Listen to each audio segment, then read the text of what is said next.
heads up when we should start. We'll wait for your cue to start the session. Sure. Just give me a second. Thanks. And we have Tanya there already. Yes, Tanya is there. Tanya, I think can we have you on screen, please? My video's on. I'm on screen. Can you see me? No, we can't see you. It's saying something like you have a low screen resolution or something.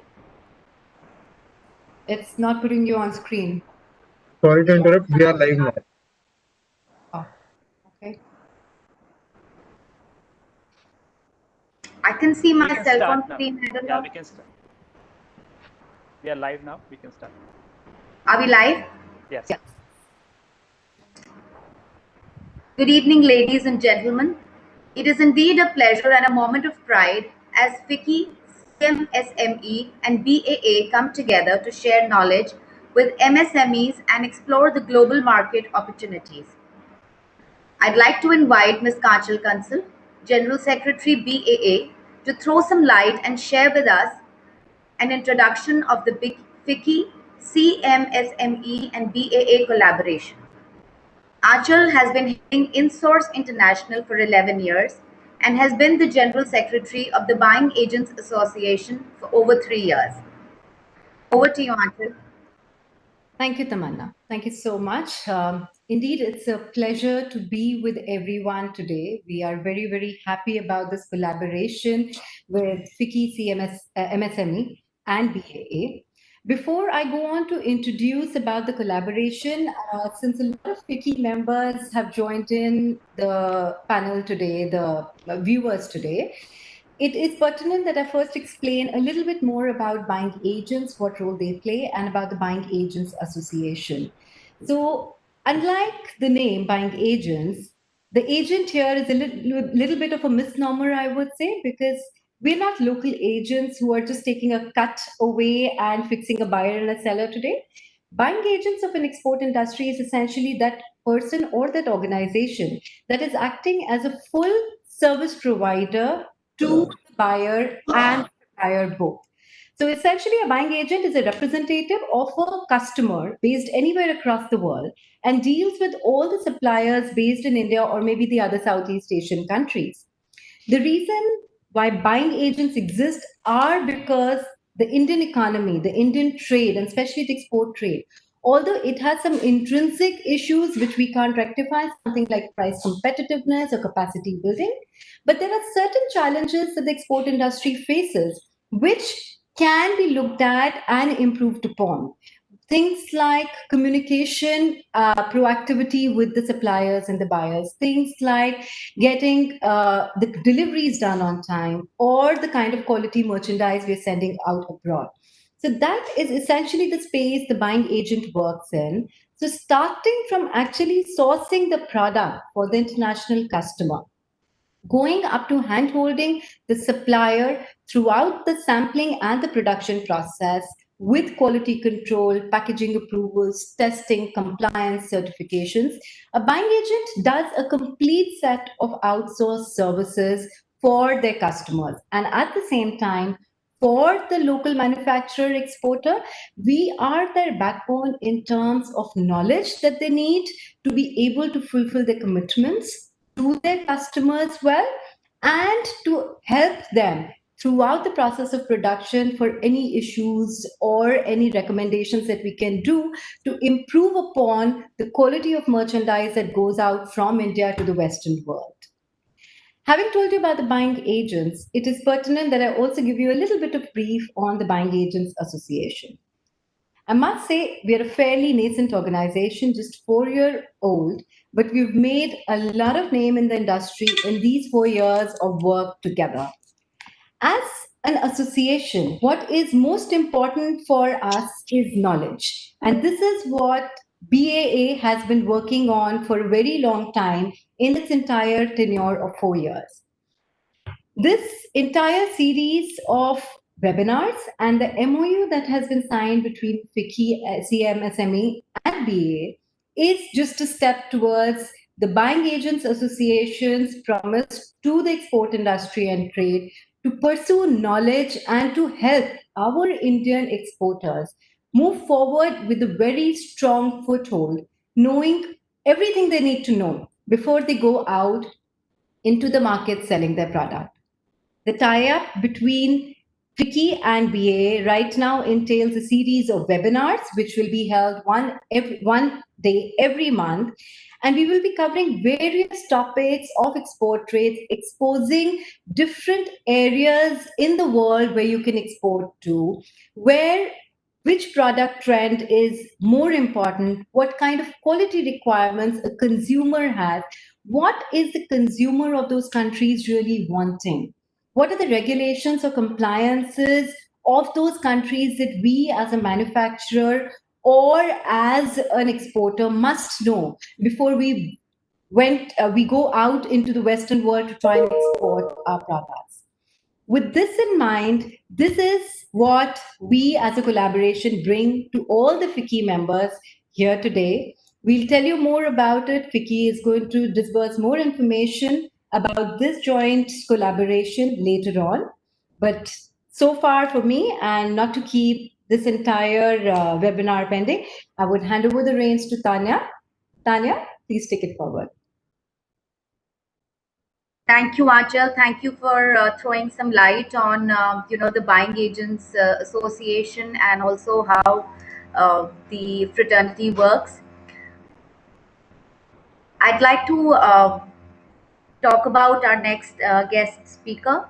Not actually a guest, but a cost accountant by training, sales and marketing professional by choice, and an entrepreneur by passion. Mr. Narayan has over 26 years of general management, sales, and marketing experience. An entrepreneur for the last 19 years with a strong corporate background. Mr. Narayan started his career with sales and marketing profile across Microsoft, Oracle, and Tata.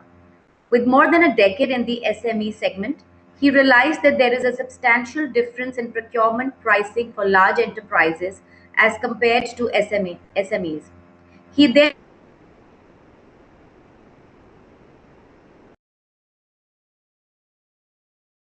Tanya, we've lost you. I think there must be a signal issue at your end. Tanya, you there? address us all. Tanya, sorry, we lost you in between for quite some time. If you could just rewind a couple of lines on Mr. Narayan for us. Did you get the introduction to Mr. Narayan? Yes, you can start from again. Okay. I was interested. Am I audible to everybody? Yes, yes. Mr. Narayan is a cost accountant by training, sales and marketing professional by choice, and an entrepreneur by passion. Mr. Narayan has over 26 years of general management, sales, and marketing experience. An entrepreneur for the last 19 years with a strong corporate background, Mr. Narayan started his career with sales and marketing profile across Microsoft, Oracle, and Tata. With more than a decade in the SME segment, he realized that there is a substantial difference in procurement pricing for large enterprises as compared to SMEs. He then co-founded DNAVE India Private Limited, India's largest technology-powered sales enabling services company, where he continues to be a board member. May I invite President Vikki, CM SME, Mr. R Narayan, to address us all. Thank you. That sounded more impressive than what I've done in my life.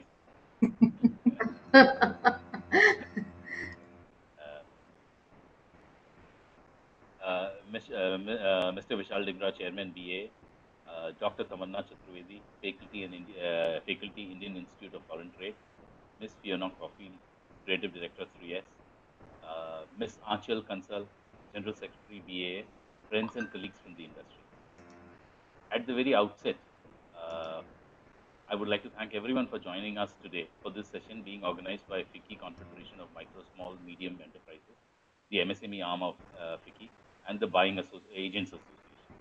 The MSME sector has always been the priority for FICCI, and in 2013, FICCI established a dedicated allied body just for this purpose, and that's called FICCI CMSME, with the mission of empowering MSMEs. Since inception, FICCI CSME has always been involved in activities of promoting SMEs and acknowledging and addressing the issues of the MSME sector by working closely with the government and other stakeholders. The MSME sector, as we are all aware, is critical to the growth of the economy, and the government recognizes this important fact. During these unprecedented times, we have seen the inputs they have been providing for growth and promotion of the sector. As per the annual report of the Ministry of MSME for the year 1920, the country has 633 lakh MSMEs employing around 1109 lakh people, 1109 lakh people in the sector.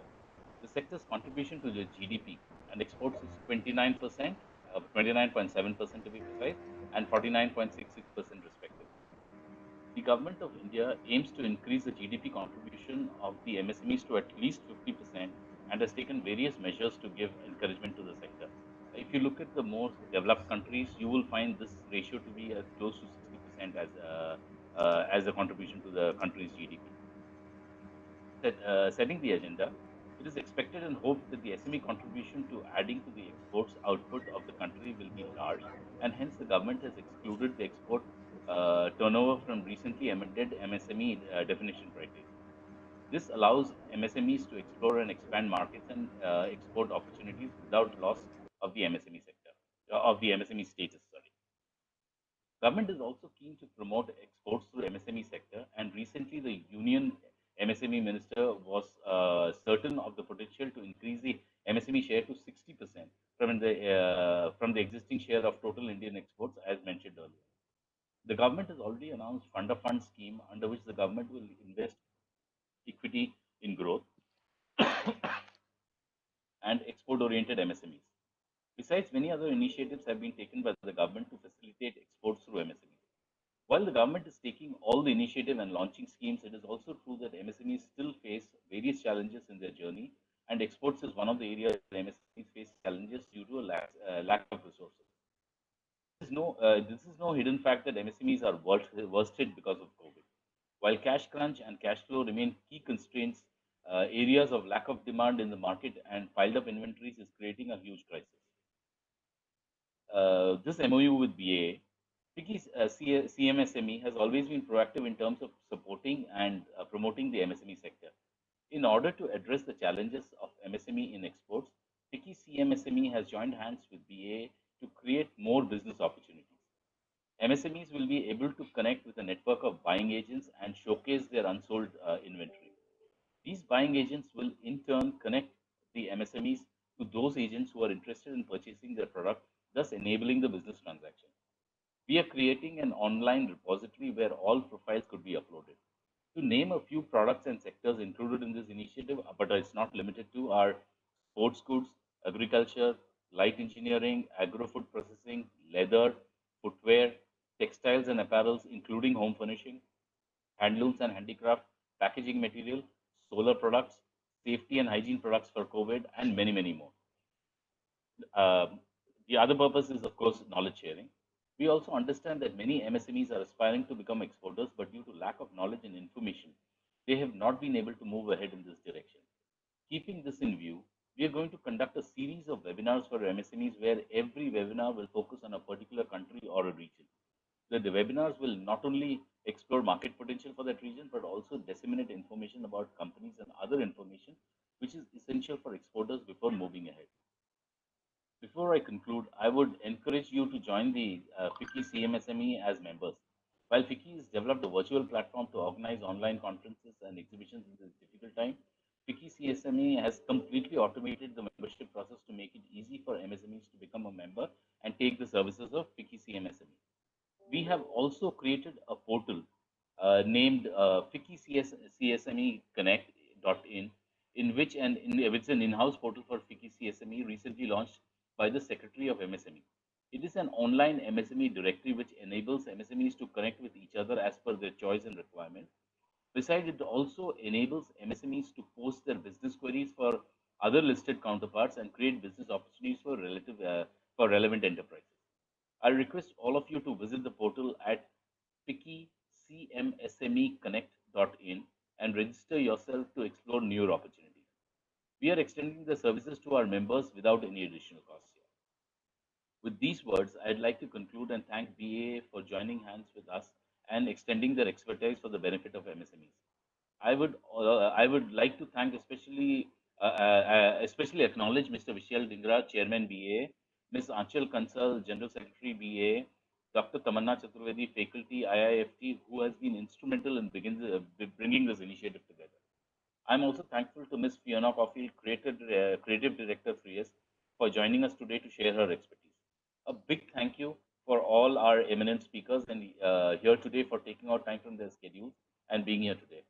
I am sure this initiative will benefit many MSMEs and achieve its goal. I would also like to thank you all once again for joining us today. Namaste, Jai Hind. Thank you very much, sir. Thanks for sharing that background.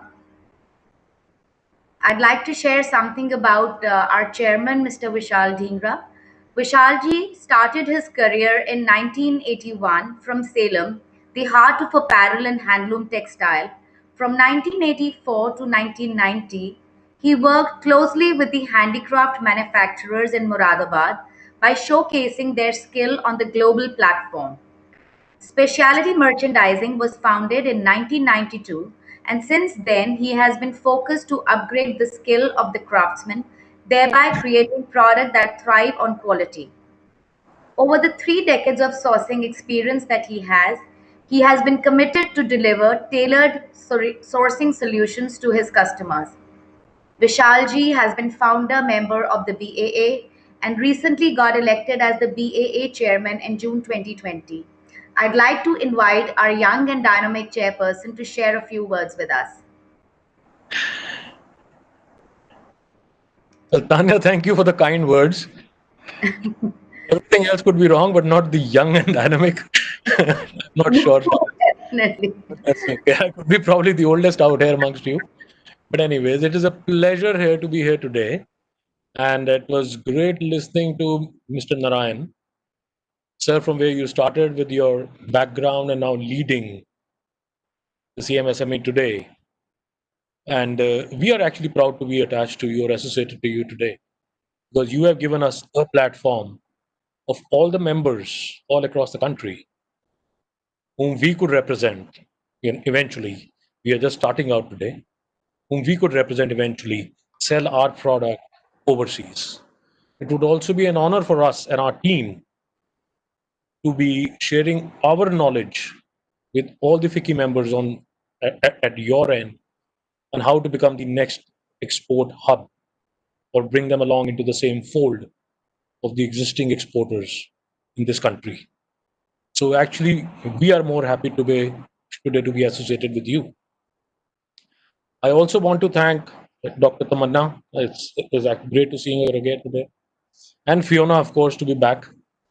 We met her during the show, and if you see Mr. Narayan, it's all the ladies who are leading us where we are today. So we owe them this A meeting. round of applause for them. A round of applause for the ladies, sir. I always say that even at home we have a ladies leading us, even outside we have a ladies leading us, and I'm more than happy, following them here. But after we are able to sign the MOU today, I promise you from the end of BAA and its members, we will do our best to raise the profile of the SMEs overseas. We'll also try and make them sell the product India offers. The world is looking at India. We, of course, are looking at ourselves. Our Prime Minister is trying to promote all the SMEs, and that is the focus.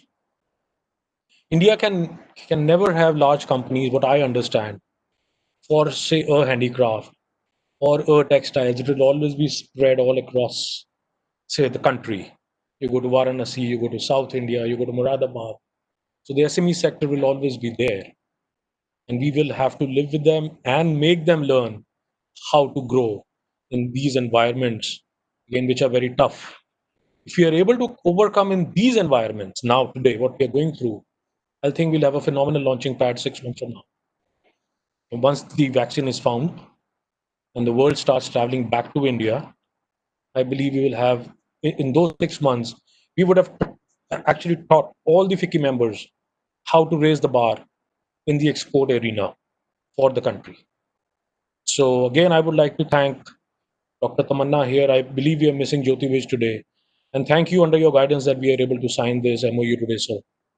I will actually hand it back to Tanya and to Anchal to take it from here, sir. Thank you very much again. Thank you. Thank Thank you, you, sir. Vishal. Going forward, I'm very, very pleased to announce the signing of MOU between Vikki, C, MSME, and BAA by the president and the chairperson of the respective organizations.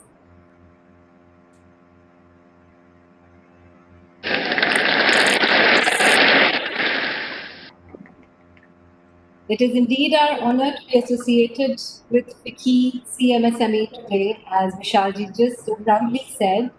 And I'm sure this association will bring a lot of positive output for members of both the communities. Thank you so much.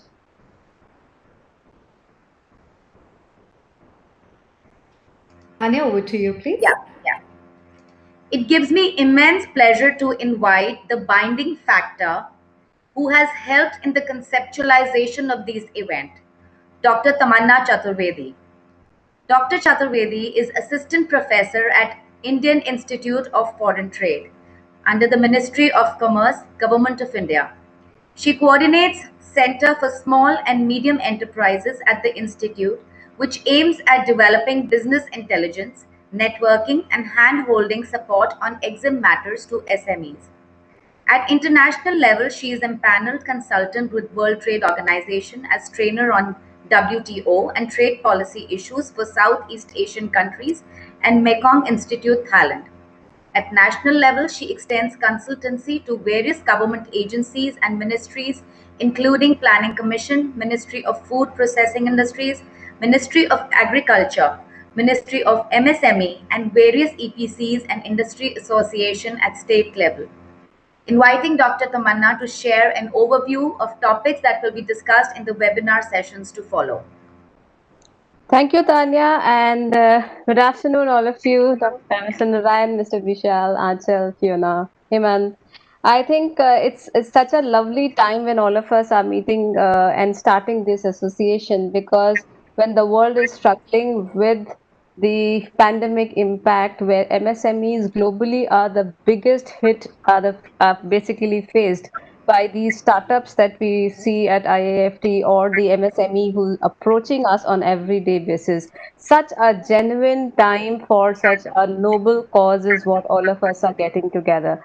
So with Fiki wanting to actually assist their members, now why is this important for us to get in touch with this MOU at such a right time is that if we are introducing an Atmanirbhar scheme, we are talking about the supply side of the story. I'm asking everybody to produce, produce, and produce. But if I don't connect with BAA and my veterans like Fiona, who will train me about international market, where do I create the demand? So if there's no balance of demand and supply in my own country, the Atmanirbhar scheme cannot work out, because the prices will go a slump in the paucity of this balance. So this is a conceptual understanding which brought me an initiative. Let's get to a veteran on board. Fiki is such a well-known entity in the local market. They have been helping them across members into multiple facets of activities under the guidance of Mr. Narayan. And BAA has always been instrumental, and they've already been associated with a lot of export promotion councils. And now they're also playing the role of assisting the FICCI members. Now, let us talk about the understanding that FICCI and BAA has, and what role IFT and personally I have to feel when I was studying the challenges the MSMEs are facing in terms of the Center for Small and Medium Enterprise. Every day the companies are connecting with us. Dr. Tamanna, can you help us look out and clear off our inventories? 8,000 crore rupees lost to the handicraft industry, another 1,200 crore lost to the carpet industry, where a lot of markets like Europe and the traditional destinations of US, where the Indian companies had the orders and they suddenly got waved off. So, what is the way out in such a scenario when we need to knock the doors of the traditional market? So, we need to understand now what will happen post lockdown. And why this session is very, very important for Wiki members is whenever the market would open, everybody will run after the same buyers. And the buyer, so it's more of supply, lack of demand, and you negotiate for 50 cents here and 50 cents there. So it is a time for us to understand how the markets are going to open up. It is the time to understand that it's not that I have to sell my carpets to the European market. It's about I'm selling a knitted carpet, or you're selling a woven carpet, or you're selling a cotton carpet, or is it a silk carpet? Now, are you selling to a French buyer or you're selling to a German buyer? It's not about selling carpets to Europe anymore because the buyer is very specifically choosing the specific products that he would like because he also have a limited bandwidth. He also have undergone a demand crunch in his own country. So he is very specific in picking and choosing the such sellers, and that's why it is important for 50 members to join this forum, which talks about multiple facets of doing business post COVID.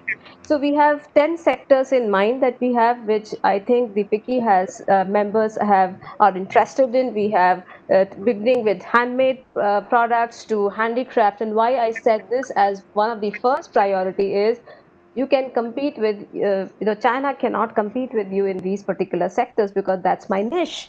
So handicrafts, handmade products, then we have textile products, we have solar product, electricals, light engineering. So we talk about all these agricultural and processed food products.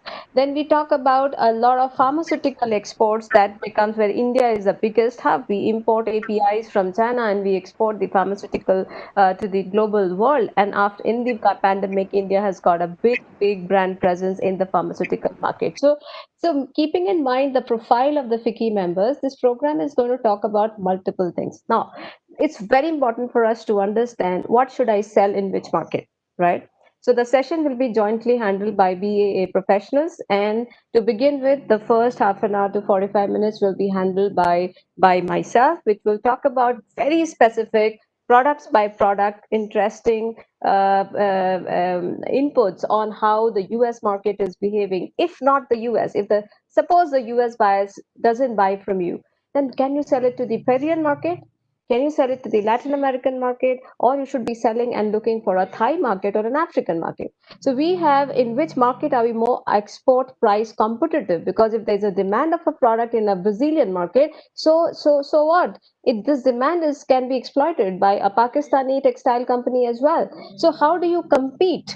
How do you work in a very small demand space in a more competitive spirit in terms of quality, in terms of understanding consumer behavior in that market, in terms of understanding how do you price your product? What are the basic prices, not only against Indian companies, against a Chinese player who can be a competitor for you, and also the local companies sitting there who would also be selling the same commodity to the same buyer. So how do you get competitive at all the levels? How do you work at a price level? How do the trade agreements that India is planning to sign with newer economies like Australia, like Europe, like US, what is in it for them? So a lot about when we talk about a particular market, we talk about an entire facet about it. How do you pitch your product, at what price, what should be the brand strategy, what should be your distribution strategy, what are the quality issues, what are the design input, what are the import regulation. You find a buyer with a custom doesn't allow you to cross the border because there were some challenges at the import regulatory norm that you did not know.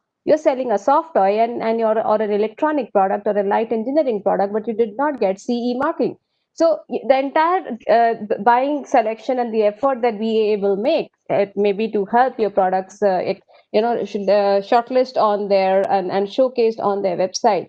You may find a buying inquiry as well, but to close that buying inquiry, to get your financing on time, you get the risk-free businesses on time. It's very important for us to understand what are the challenges and the risk every market would bring in terms of finances, in terms of the currency, in terms of import regulations, in terms of the political chaos in that market. How is a consumer behavior happening post COVID?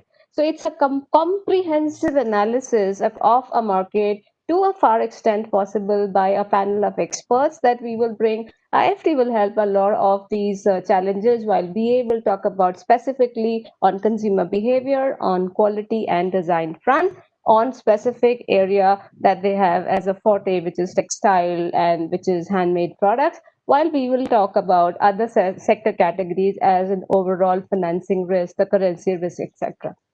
That's an understanding for the session. Let me also name the markets that we are planning to bring on board. We will start with the US series, followed by traditional markets of Europe, because there's a lot of anxiety. Ma'am, we'll talk about neo markets later, but what about the inventory that needs to go in these countries? So how do we work in the market where we already have a forte? So we start with traditional market and handhold you to keep your businesses going with traditional destinations of US and Europe. Then maybe we can talk about Latin America. We talk about these some flavor about the Middle Eastern market, some flavor about the ASEAN countries. And I leave it to Achal to just add on what BA is planning in terms of the markets. Thank you, Tamanna. You very beautifully summed up the sense of what BA is definitely working upon, as we've already discussed this. The session plans definitely will be shared very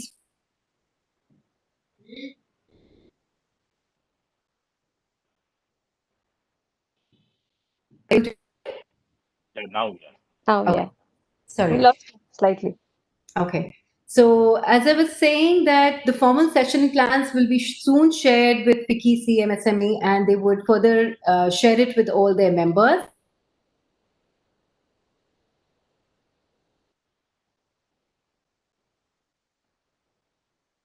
Achal, we lost you again.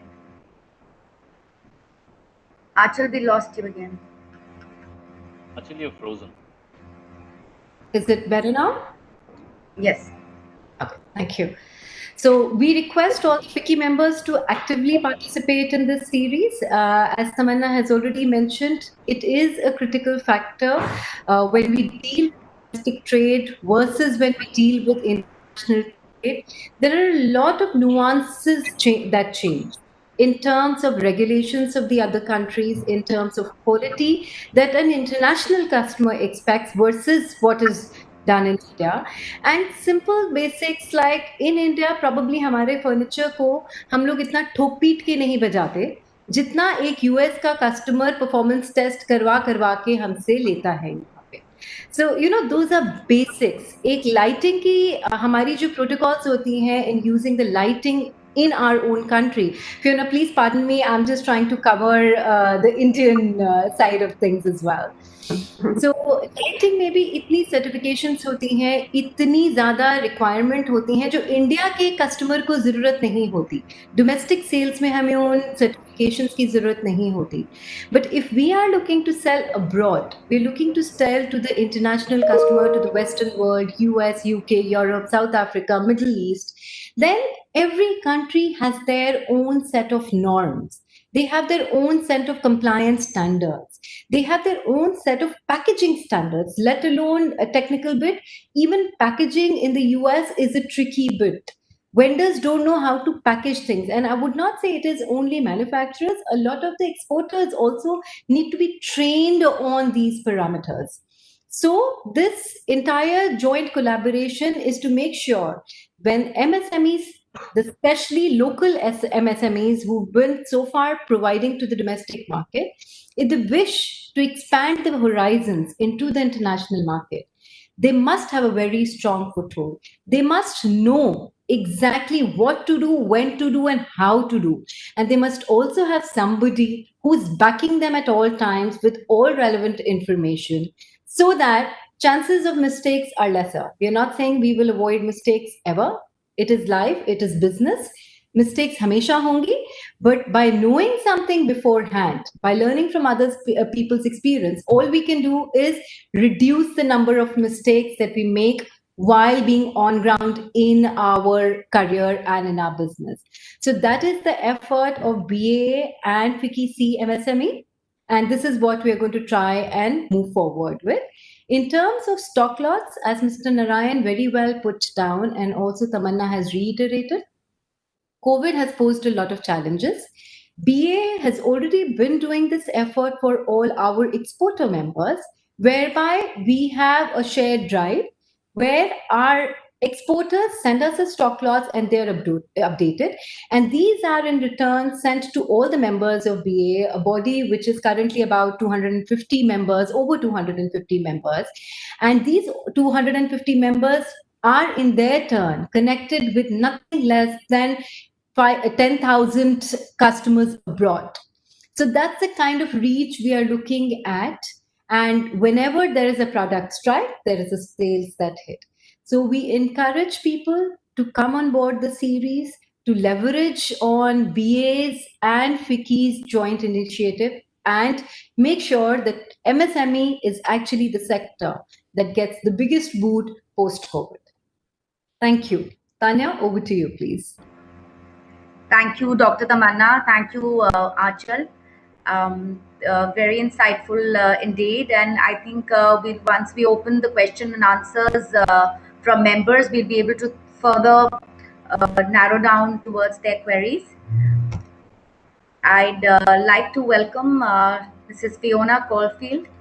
Fiona, as I must tell you all, has been a senior buyer with John Lewis and head of buying for Hobbycraft and Laura Ashley. Fiona has established a reputation for turning over highly successful retail strategies, range plans, and products that are developed and delivered timely and to a high standard, having headed the buying departments for some of the UK's leading retail brands. Understanding people is at the heart of what Fiona does. While she carries exacting standards, she always seeks to empower others, inspire positive change, and stroke a passion for international product development. Fiona now leads strategic growth at 3S, your home and lifestyle sourcing partner from India. And I'd like to invite Fiona to throw some light and share her views on the post-COVID global market opportunities and experiences that she has had. Thank you so much, Tanya. That's a lovely introduction. Much appreciated. So thank you very much for the time to share some of my insights from the UK market with you all today. So as Tanya rightly said, I've worked in the UK for a very long time. I've worked in UK retail for the last 25 years. And I've really worked in terms of bringing excellent product to market. And what I want to share with you today are just some top-line insights about what the UK market looks like from a retail perspective and how that market is open to opportunity and how there's a very rich and diverse base of opportunities here in this market. So if I just take you through then, so the UK customer base is predominantly quite affluent, and I don't just mean affluent in terms of being cash rich, affluence in terms of desiring new inspiration, looking for ways of improving their life, and developing new needs and wants through their through what they choose to buy. So in terms of the way that the market is divided down, that can be in 4 different ways. Anything from geographic, we are a very small country in the UK, but we have a very rich environment, ranging from very rural living to city living, living by the sea, living in the mountains. We have a very rich and diverse environment. Equally, we have a very strong demographic, ranging from all sorts of different age ranges through to different socio-economic groups. And each of those different demographics equally have a very strong need in terms of what kind of product they need to satisfy their interests. So in terms of psychographic and behavioural needs, lifestyle, I would say, is becoming more and more popular in the UK in terms of describing the types of products that customers are looking for. And so I share this very basic information with you in terms of just trying to lay out some different ideas of what the customer is looking for. And I'm going to illustrate that now through a number of different scenarios. So in terms of the UK market, it really is very diverse. We have a very discerning customer base. And so by discerning, I mean customers are extremely demanding. They are have been getting increasingly fed up over the last 5 or 10 years where they find that retailers are frequently sending their buyers out to the same factories internationally, and each of those retailers are bringing the very same products back to the stores, and therefore the shopping experience for the customer is becoming quite bland, very repetitive, and no longer allowing the customer to really find their own personal signature and sense of style.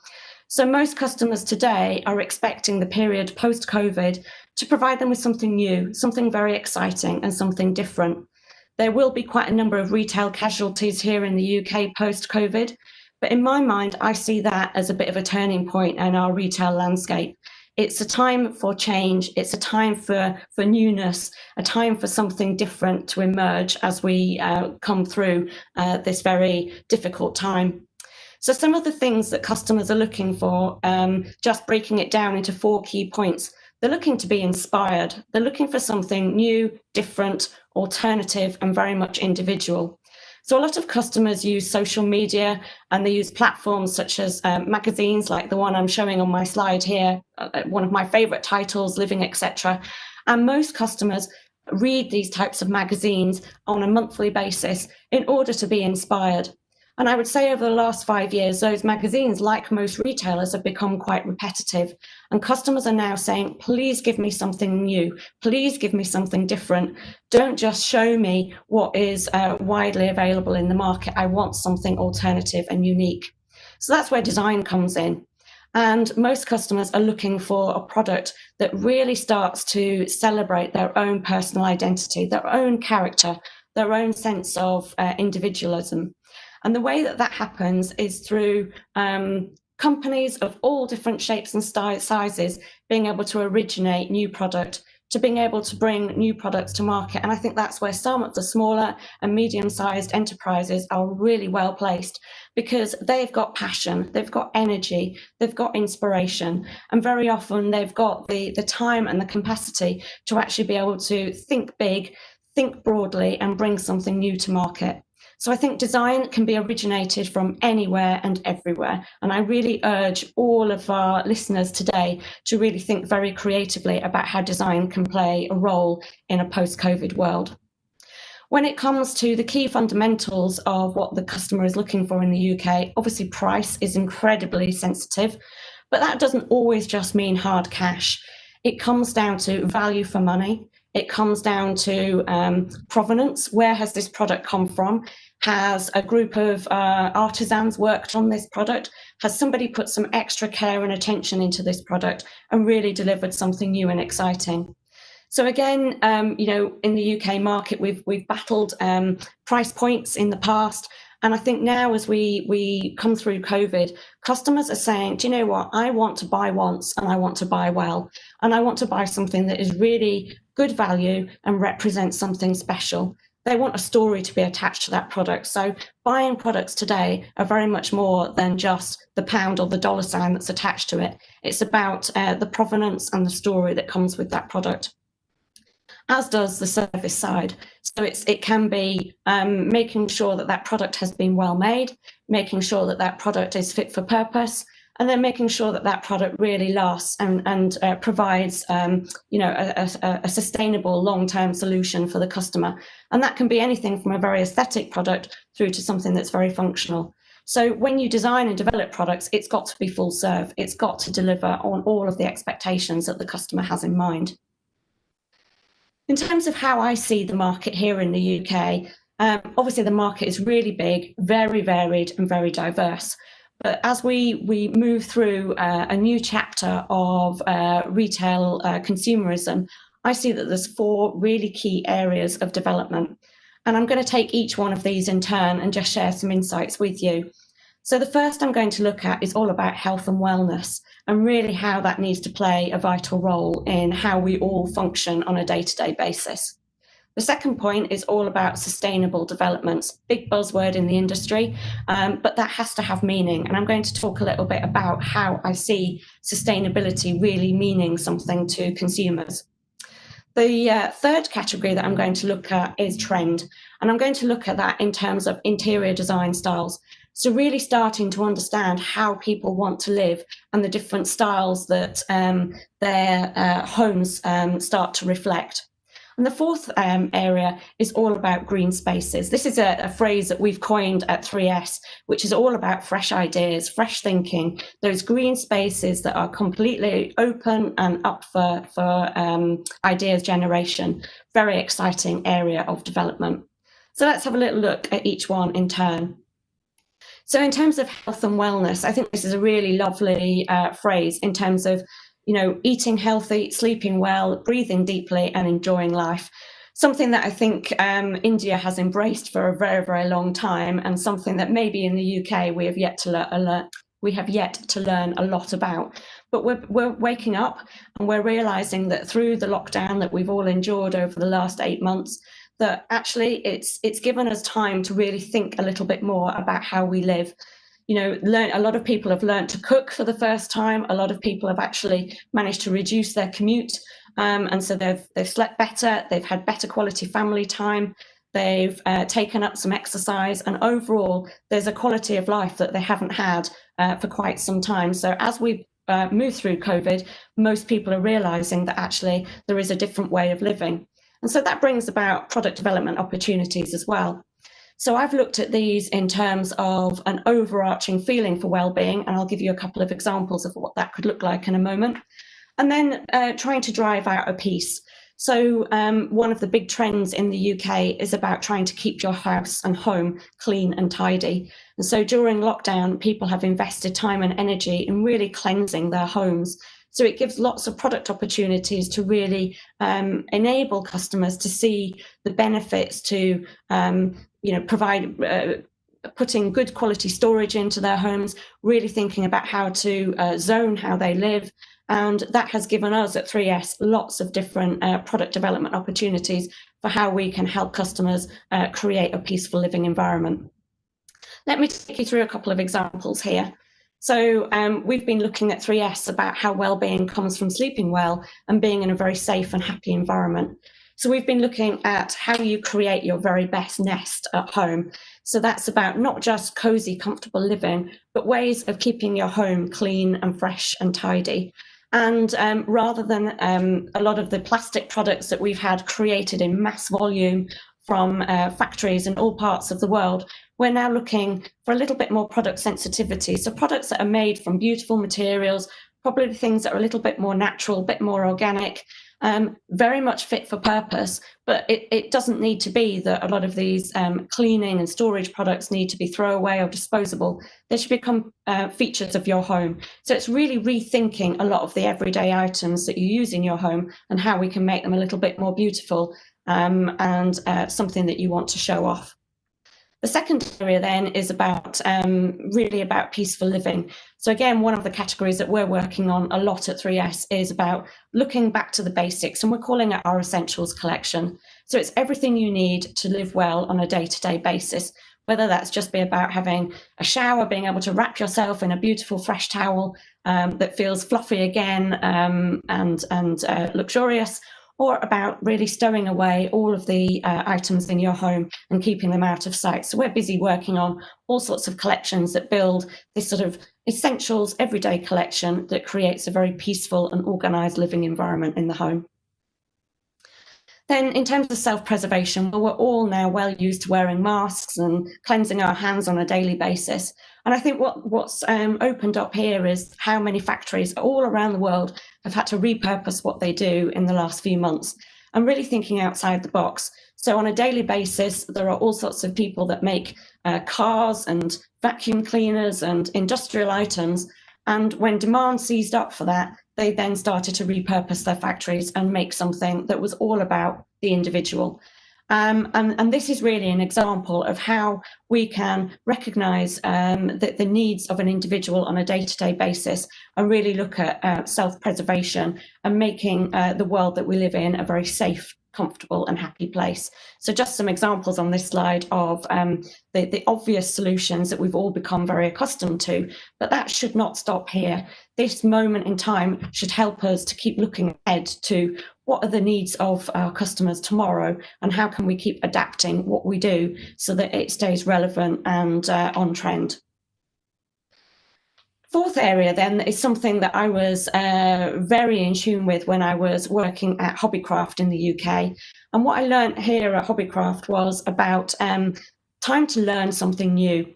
And I think during the pandemic, during the lockdown, it's given every customer internationally time to sort of take stock and say, I want a bit more me time. And whether this is something that could appeal to a small or medium enterprise, this is about creating products that are very personal, very emotional, and allow customers to learn how to do something new and very creative. So it's about creating a sense of inspiration. And I think that's something that many companies all around the world could be manufacturing in a much greater way than they are at the moment. I think all too often factories are very focused on in a very linear direction of, well, we've always made this product, therefore that's what we do. Now may be a good time to think more broadly and to develop some new, fresh ideas that take you in a slightly different direction. So then moving into the next section, which really looks at environmental concerns that we've all become much more accustomed to throughout, not just throughout the pandemic, but prior to that, where there was a much more focus on a global level about how our globe is behaving and what the future prognosis looks like. So what I'm looking at here is about sustainability. And really our focus and what I see really prevalent in the UK is about the fact that materials and manufacturing matter. So how products are made, where do they come from, who's made them, what are they for, and how can waste materials be repurposed into something new, exciting and different. So the first element of this is all about provenance. And I think this is something that manufacturing in India has always been very good at. You know, you've always been very good at being able to tell a story of a product's generation, you know, how it's made, the sort of artisanal qualities that come with so many of those crafted products. And that's very much what customers in the UK market are looking for. The second point then is all about products that are made from leftover materials. So how can old materials be repurposed into something new and different so that we avoid producing waste, and that waste then can be explained in terms of new product development. Equally, in addition to that, it can be about upcycling and converting, again, either waste or regenerated materials, reconstituted materials into something very new and different that provides then eco-innovations that are groundbreaking, that have never been seen or experimented with before. And a couple of examples I have there, which are very much inspired by Mother Nature, are around, this is a product that has come out of Sweden, and it's from a factory that produces hosiery. They found that the hosiery that they were making, they had a very wide customer base for it, but they were coming up against negative press because once their customers had bought the hosiery, worn it, then that hosiery could not be regenerated into new hosiery. And so they took this on as a challenge and found then that if they actually brought the hosiery back into their business and ground it down into a new material, that they could blend that with recycled fiberglass and convert that into furniture. And this is one very real example of how a product that has a very negative effect on the environment has been repurposed, regenerated into a completely new product that has never been made before. So I think this particular company is a shining example of how future focused all manufacturers need to be in terms of generating sustainable solutions. And I think the full point here is that customers are now beginning to be very suspicious and are questioning authenticity and process. And so, as we've been talking about in this webinar so far, you know, it's no longer good enough just to bring a product to market at a great price and complete and on time. It's got to come with a bigger story attached to it. So customers are increasingly against landfill. They're being told by the media that this is bad. They need to be more watchful, more mindful. And so with that in mind, customers are putting the onus on the manufacturers. They are saying, if you're going to persuade me to buy your product, then I need to know where it's come from, and I need to know that you followed a legitimate chain of custody. So there can be no compromise on that front. Customers are demanding, they expect to know the story, and they expect to see a concerted effort from all stakeholders, whether that be manufacturers, retailers, designers, developers, all the way through then to the end consumer. They expect that to be dealt with professionalism and passion. So moving into the third section, where we really look at interior design trends. And this is about market mapping. This is about socioeconomic groups. This is about how customers want to live. But more than anything, it's about customers being able to exert their own personal sense of style. So at 3S, we've identified that there are 8 different interior design groups, and most of our customers fit into one of those groups. And what we're looking at is how we can keep those interior design styles as our benchmark in the industry. And then every season we apply updates to how customers want to interpret those styles. And that can be through color, it can be through materials, it can be through finishes, it can be through how those styles express their own personal identity. And just some of the different styles that we're noticing in the market at the moment are around the ways that customers want to live. So many customers throughout the pandemic have created a nest in their own homes. They've created a really safe space. And that could be through cozy, comfortable textiles, having an open fire, having everything that surrounds them just to make them feel like they're in their own safe bubble, and they don't need to worry about what's going on in the outside world. They've got their own safe space. So we see nesting as a really relevant and on-trend design style. Very contrasting to that is about glam looks. And glam looks is about making a style statement. So today we're all on webinars, and we're all very conscious of our environments. And I think it's quite interesting that pretty much 90% of the speakers on the webinar today all have a white background behind us. And we're not really expressing a very strong style identity, but I'm sure our homes all reflect something quite different. And this glam look style is about just saying, do you know what? I've come through the pandemic, I've got lots to be grateful for, lots to be thankful for, and I want to surround myself with just those interior design styles that are very expressive and have a very, very sort of outward focused outlook, just the same as colour pop. What I'm finding in the fashion apparel industry is that as we've all probably spent prolonged periods of time living at home, having our meetings on webcams, we've all forgotten how to dress up and make a style statement. So what Colourpop is all about now is saying, do you know what? I love colour. I want to celebrate life, and I want to surround myself with as many things that make me feel happy and excited as possible. So this really strong maximalist style, which is about saying more, is becoming really, really fashionable. And then the fourth style is all about sociable. And I think when I think about eating a meal in India, it's a very sociable occasion, all about gathering around that table, really layering the table up with beautiful food and sharing all of those lovely meals together. And that's becoming really popular now in the UK market. Gone are the days where we work late, we come home late, we have a TV dinner on our own.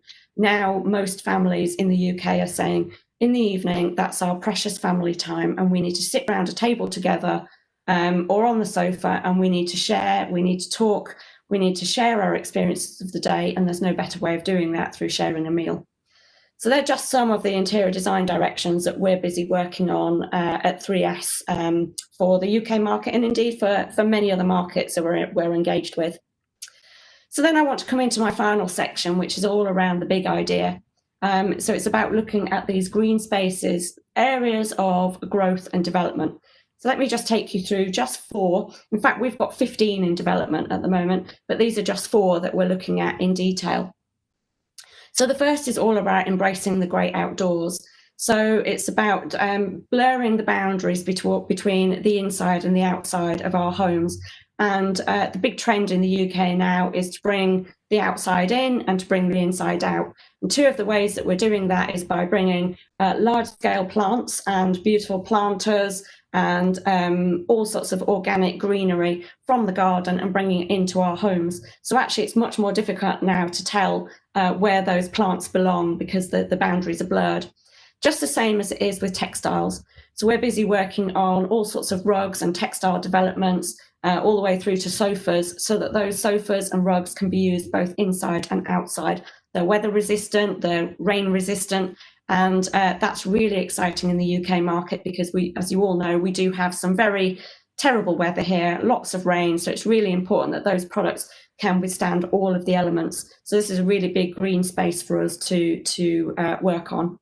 Second point, just as we are all doing at the moment, you know, we're all working from home, and the need then for the development of a home office has become incredibly important, and that's not going to go away anytime soon. I think for the foreseeable future, even if we all migrate back to our offices for a period of time each week, the rest of the time we will all be busy working at home. So this is about setting up modular solutions at home that allows the customer to live and operate their professional life from one and the same environment. The third area that we're busy looking at is about the pet category. And this is one very close to my heart because I love rescuing and adopting dogs. And we've been busy working on the latest sort of trend, really, that is seeing many more dogs and cats being rescued, not only in the UK market, but internationally. As people have migrated through the pandemic, they have realised that actually everybody needs a fluffy friend at home, and we're recognising that there are 6 different target groups within the pet industry, and that works across all sorts of different online and offline players. So we're at a very advanced stage now of bringing a very new concept to market in terms of the pet category, and that's just really about recognising that there is a new opportunity within the market. The fourth area is all about celebrating artisanal skills and qualities. And I think I'm talking to one of the greatest countries in the world in terms of being able to celebrate craft and bringing that to market. So this really joins up with the sustainability approach that I was mentioning earlier, being able to celebrate all of those skills and unique qualities that so many individuals have within any size of manufacturing unit. Don't ever shy away from thinking that those skills and crafts are commonplace. They're not. And in the UK market, we don't have those sort of skills at all. We don't really have a manufacturing infrastructure in the UK anymore. So we look to any nations that can make things and can celebrate their craft. So you should always be looking for ways to talk about how those products are made and sharing some of those skills and qualities that are very special and will be really respected by so many other countries. So then, just to sort of finish off, to give you a couple of insights into the different types of retail formats within the UK market. So the way I see it, there are four different structures in the UK. The first being around the mass merchants, and they are the sort of big retailers that are either operating department stores or supermarkets, or the big sort of sheds that sell numerous products all under one roof. And what's interesting in recent times is that those retailers that are able to flex their offer, who are really able to think outside the box about what their customer will want to buy, whether that's about tapping into promotional activity or about bringing something that's brand new to market and turning around very rapidly, given their size of scale. Those mass merchants are really starting to reshape their offer and to think how they need to operate in a much faster and differentiated way. What's really driven the mass merchants to operate in a slightly different way are the specialists. And there are many, many new specialists emerging, some of those online, some of them offline, but they are small companies that are growing very rapidly. And this is one company called Patch, and they are an online garden centre. and they are now selling plants and everything that you need to keep your plants healthy, from the tools through to the pots, and to being able to recognize those products as really stylish elements in your home. So this is no longer about just planting greenery in your garden. This is about making plants become something really part of an interior design style. Now, Patch has only been trading for, I think, around 2 years. Already they have got significant investment and backing because they had a new idea, they had a fresh idea, and they've grown from being a very small entity now to being a medium-sized entity, and they're on a very fast growth track to become a very significant player in a very new space within the UK market. Just as Made.com, which I'm sure everybody's familiar with, an excellent online player in the furniture industry. And what they're now doing is really branching out into multiple categories. So where they started small, they were started as a furniture specialist, and now they're growing rapidly into a multi-category specialist. And throughout the pandemic, they have continued to trade, and they have managed to bring many new products to market that some of the mass merchants have not been able to do, purely because they're not one of the biggest players, but they are able to trade in a very creative way. The fourth area that I just want to touch on is one of the biggest and most fashionable department stores in the UK, Selfridges.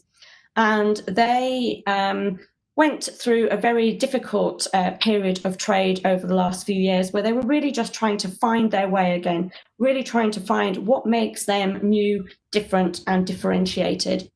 And they've emerged out of the pandemic with let's change the way we shop. And they have created a whole experiential shopping experience that is around protecting the planet. So everything they do in their store today is with sustainability, eco, and protecting the planet.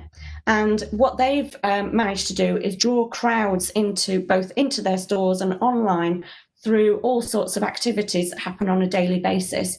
And they've driven customer interest through offering not only interesting products, but the way they sell it is very different. They're no longer just putting those products on the shelf, they're delivering those products into the hands of the consumer through a very curated approach of experiences. So just 4 different formats, and how diverse the market is, and how it doesn't matter what shape or size you are, it's about how creative you are in your approach to bring products to market. So then finally, the final slide is about just what makes a good partner, a good supply partner to the UK. First and foremost, knowledge. And that's where I sort of come in terms of providing 3S with lots of industry and insight for the UK market. I'm here, I'm living and breathing it, I'm shopping it, I'm a consumer here in the UK day in, day out, and I'm following the market avidly in terms of what the different needs of the market are. And what drives that through is all about good design. You know, I used to be the buyer at John Lewis for many, many years. And the mantra that we had at John Lewis was, good is not good enough. It's got to be gorgeous. And the whole point of that is, don't sort of rest on just bringing average product to market. If you've got a skill or an experience in doing something really special, really fight hard for that, really focus on your own design credentials and make that product the very best that it can be. Once you've nailed it and developed it into the very best that it can be, your customer is going to love it. Make sure you couple that design with a quality assurance. Make sure that you've made it the very best it can be. Don't compromise. And if it takes time to make it perfect, take the time. Don't rush your product to market. Make sure that by the time it's ready to hit the shelves or hit your retailer, you've perfected that product and that you've delivered it at a cost that is commercial, but equally it offers quality for price. So in the UK market, we're not always just looking for the lowest prices. We're looking for products that stand up and that reflect great quality, great design, and provide the customer with something new and different. But above all else, if you're going to deliver it to your retail partner in the UK, make a promise and stick with it.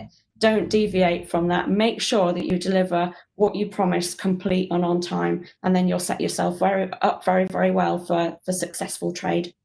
So I hope that just gives you a few insights into my knowledge of the UK market and just shows you a little bit about how diverse it is and some of the opportunities that exist out there. It's all for the taking, and don't be frightened. It's out there. Have some fun with it. So thank you so much, and I'll hand back now. Thank you so much, Fiona. Thank you so very much. I'd say that this is a wonderful presentation that you shared with all of us. Definitely not only insightful, but a very detailed overview of the market. And I think just what the members, the CMSME members would want to know, and also what they should be expecting in the sessions to come. And I think it should have been very, very inspiring for them to see this overview. Thank you very much. We really appreciate. We really do appreciate. Thank you. So moving further, we have a lot of questions from the members, and I would like to speak out the questions, and we can have the panelists address them as per their expertise. So we have somebody from Kumar Industries saying that we would like to know the opportunity available for engineering industries, including defense requirements for export. So, Okay, I think what we can do is the best way, since this is an introductory seminar and this is an introduction about the initiative that we are taking together. What I would suggest is that within next few days, we will list down all the session planning date-wise, speaker-wise, and the content-wise, and even the sectoral coverage of every session. Depending on the registrations that we receive amongst the FICCI members, we will have a list of sectors that they were interested in the subsequent session. So I would request all of you to keep hold on the registration on an immediate basis, so that now that you know what the scope of the program is, what are the markets that we are taking, you also will have a session plan per market.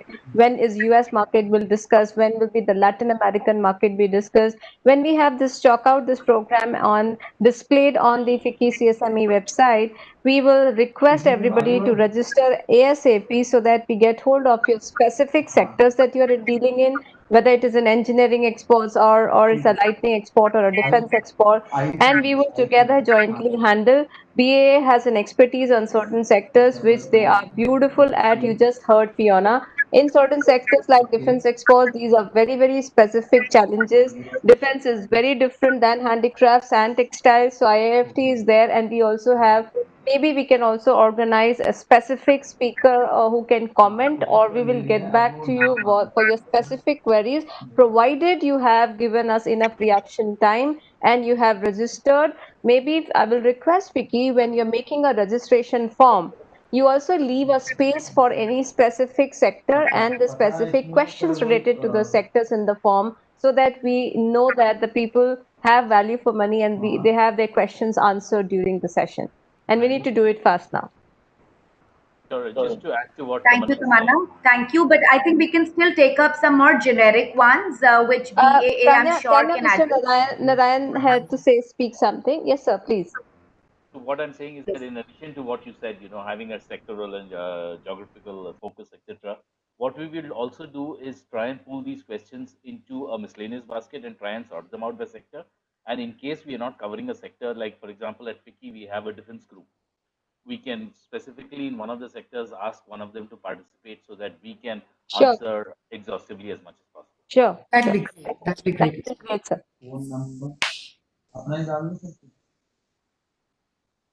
So should we go ahead with some more general questions that can be addressed by Sure. BAA? Sure, Tanya. Yeah. So we have Vichitra Exports, who's asking for micro companies like us, how do we make buyers trust us, and how do we trust on buyers while dealing with them?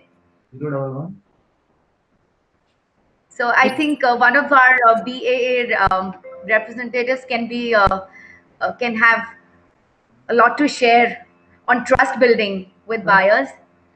Vishalji, go ahead, please. Go ahead. Well, you raised actually a very logical question. That's the whole reason of an existence of a buying agent and of the buying agent association, actually. That is the whole reason for our existence. So when we evaluate a factory, could be Vichitra in this case, we come and physically evaluate a factory. And in the same manner, the buyer, we share all the details with you. We also run from our end about the credentials of the client, and that is when they hire us.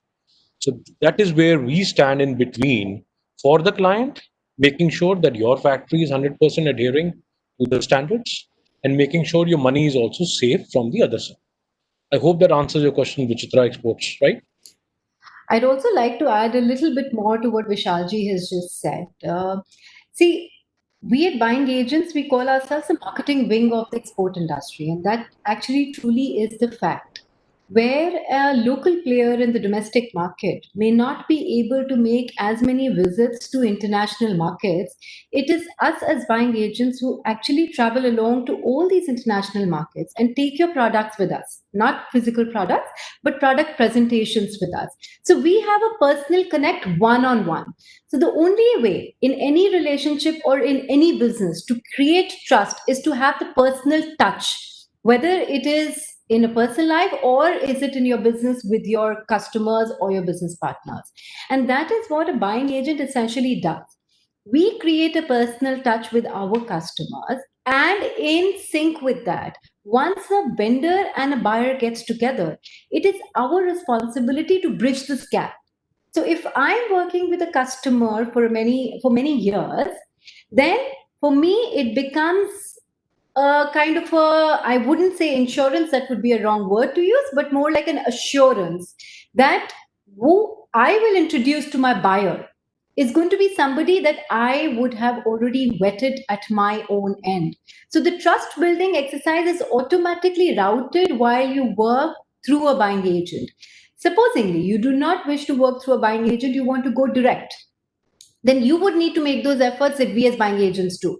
You would have to need to travel out, personally interact with the customers, show them your face, show them your work, show them your factories visually, virtually, whichever way you can. That's the only way to create trust. And most important thing that will create trust is only commit what you can deliver. Do not overcommit and underdeliver. Rather, undercommit and overdeliver. The moment you deliver what you say, the trust automatically builds up and creates that atmosphere which gives the buyer an assurance to be able to work with you directly or indirectly, whichever way it is. I hope this answers your question. And I would also add on, while BAA as an association would help you get insurance, there are a lot of government schemes that gives you insurances.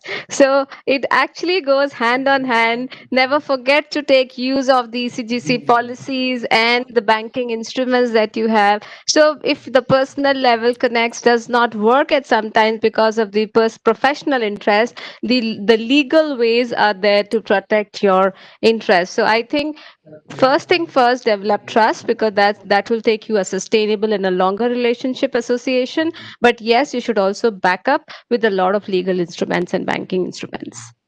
Totally agree, Tamanna. Absolutely. Thank you. Thank you. Yeah, totally agree with all of you here. I think even Fiona can throw some light on it from a buyer's perspective, how trust building plays an important factor and how she perceives it from her Yeah. desk. Well, I totally agree with all of the comments so far. Trust is paramount, and I would say that trust needs to be converted into transparency. And the best way to be transparent is to know your own business well before you attempt to make a pitch to a retailer. Whether you're doing that through an agent or through direct means, being able to explain who you are, what you do, and what you're good at very clearly and very concisely is going to really onboard a retail partner at a very early stage. So when I was buying I would always ask, what are you famous for? I would always ask a manufacturer, what can only you do? And don't tell me everything, because I know that you can't do everything. Tell me what you can do and what you can do to a very high standard. So make sure that you have your own sort of business model really clearly understood, and being able to present it in such a way, both verbally and visually, so that you've got a toolkit that allows you to be able to express yourselves very clearly at the outset. I would say when you're developing a new relationship, I always follow that sort of 80-20 rule, that 80% of your time is really investing in creating the right model, creating the right infrastructure, and making sure that you are ready to deliver what you promise. And so the 20% then is just about delivery. Putting that effort in before you get to the stage will make sure then that you really onboard a partner, and that you really walk into it with your eyes wide open, and that your partner then feels that level of trust as well. It's always mutual. If both partners feel that there's a trust and a transparency there, things will not go wrong. Thank you, Fiona. Thank you very much. We have another question from a member. He says, I'm a master weaver from Andhra Pradesh, Dharamvaram town. I would like to export my handloom silk saris all over the world. Would you please suggest me how to go ahead? Immediate And idea. Don't sell saris. Start looking for selling different ways of sari. Sari is a piece of cloth. Okay. So if you have a stock of saris, please use it as curtains in most of the countries, and that will help you. I will give you a lot of these ideas. Which product can be pushed and positioned in which market. You don't have Indian consumers wearing saris across. So why don't you pitch it as a piece of fabric and start becoming more creative? As Fiona has already indicated that the companies are looking for better ideas, and the retail stores are looking for creative products on board. Let's understand creative ways of using the same particular product and pitching it accordingly. Totally agree. When you're talking to buyers, you've got to get inside their mindset. They're time poor. They don't often have great vision. They need to be seduced with an idea. So if you can convert a product into a solution for them and give them an idea of not only how to market it, how to display it, how to promote it, that is really going to help engage the buyer. So I think that's a great idea about converting a sari into a product that has mass appeal. Is a great way of looking at it. Be as broad as you can in your spectrum rather than as narrow. thank you. We have another question to Mr. Vishal Dhingra by Dinesh Tarachandani. He's Yes, please. asking how big is the logistics challenge, especially from India? How do you envisage overcoming this vis-a-vis Vietnam and China? Well, logistically, if you're looking at product, then of course we have different. Challenge, yeah. Sorry, we have a niche product to offer. If you're looking at the logistics of shipping, I don't see any issue at all. So what Mr. Tarajandani meant, is he talking about product? Is he talking about shipping of the product? It's a yeah. The question doesn't specify anything. I think he just wants to know, the competition from Vietnam and China, if I may understand that from the logistics point of view. Okay. First of all, competition will always remain, be it from Vietnam today, China be it Bangladesh tomorrow. So competition will always remain. Logistically, India, shipping from India is actually not an issue at all. Fine, today in the short run, we are facing container shortage. But overall, as a new vendor, as a new exporter, shipping from India is not an issue at all. And just to also add to Vishalji, inland freight in India, if you're talking about logistics and that part of it is higher in comparison to the other countries around Southeast Asia. And I do believe the government right now is actually reviewing ways and means of reducing the impact of inland trade, because at the end of the day, it works in the favor of the government also to improve the costs out of India. And inland trade does form a great part of the cost. So though logistics would have a certain challenge in terms of infrastructure sometimes, But overall, there is no big challenge in terms of exports, except that currently the situation of COVID has posed a certain challenge whereby there is a shortage of container. But we're assuming this should be sorted in the next couple of months. But that should not impact anybody significantly unless you're a very small level player, whereby consolidations are required, which may definitely get impacted, at least during this COVID regime. And if you see the Logistics Performance Index, which is an LBI index which is structured by the World Bank, India is decently placed. And there are a lot of trade, WTO and trade facilitation pressures that is making Government of India work on logistics, ease of doing business, both in the domestic environment as well as improvising my LPI indexes. So I'm sure that the rates keep fluctuating.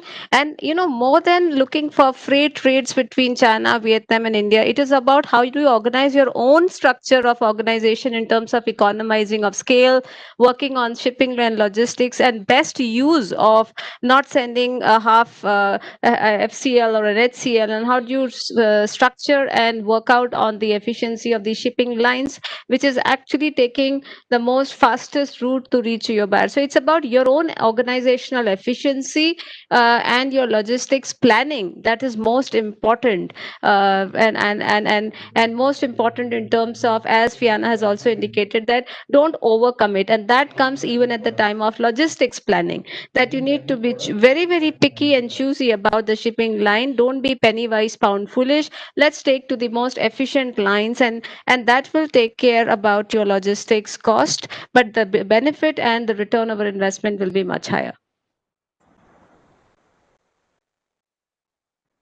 Thank you, Tamanna. Thank you, Tamanna. So we have one question for Achal here from Monica Thakur from Surat. She wants to know how to get different certificates for different countries. For example, UL and others. Could you please conduct a special session on these aspects? There are a lot of people facing the same issues. We are a 35-year-old organization and now looking for internationalizing our business expansion. Please let us know how Vikki and BAA can help and support us for overseas expansion. I think part of this has already been addressed, but Achal, you can take up the second half. Thank you, Tanya, for the question. With regards to the first half, when you're talking about UL and other lighting certification, definitely lighting will be a part of the product portfolio after discussion with Vikki, depending upon the interest of the members. And taking approvals or taking certifications of UL, CE, or any of the other countries is going to be a part of the sessions, whereby we will handhold you into understanding exactly what is the process. BA cannot give you the certification, but we can clearly tell you the agencies like UL. If I take a small example, UL itself is an agency which comes to your factories, tells you exactly what certification, what is needed to get the certification, and the vendor or the exporter is supposed to fulfill the mandate of all the requirements which they will give you in written, and there are agents and consultants who will help you get these certifications for your factories. So that will be covered as a part of the series. With regards to your second question, how can BA help in international expansion in the series with Vikki CMSME? Definitely, that is the entire reason of these sessions. When we've tied up together, the idea is that we want to part our information and knowledge. If you want to internationalize your brand, the first thing that you need to know is how to export, where to export, what to export. These are the questions that each of the sessions will be answering for the different parts of the world. And specifically, the first few sessions that we are holding are going to be more on training a local manufacturer into understanding the basics of exports, which is going to be about quality management, which is going to be about marketing, which is going to be about design. First of all, it is important for us to understand how design works in international market versus Indian market, similarly how quality differs in the two markets. Once you have that information, then we'll go step by step into each market that we're going to cover and help you understand those markets in depth with the help of local players in those markets. And that is how Vikki and BA is going to tie these sessions together for you. If you have any specific input that you would like to give to Vikki, please do connect with Vikki. Give them those inputs that these are the sessions or these are the information points, as Tamanna very rightly pointed out. This is an initial session. So if you give those points over to Vikki at the moment, we can definitely look at including them in our sessions. If we are not holding those sessions, as Mr. Narayan very well pointed out, then at least Vikki can make sure that your queries are answered and you're handholded into the process. I hope that answers both the question. Thank you, Aanchal. Thank you so much. I think that was all the questions we had, Aanchal. Thank you. Thank you for addressing them.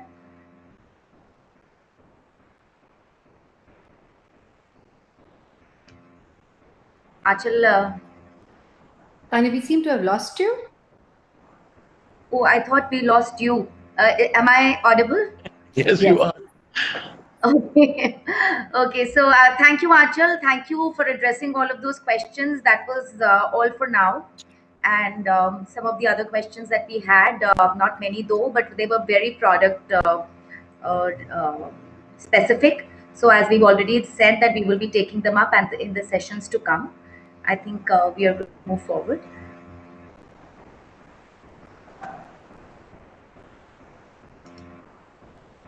Did we lose her again?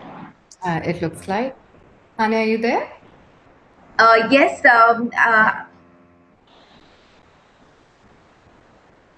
I think Tanya is having some connectivity issue.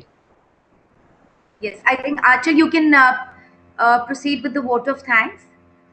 Sure. Thank you, Tanya. Yeah, we just finished our last segment of the program. That was the question and answers. Thank you, Tanya.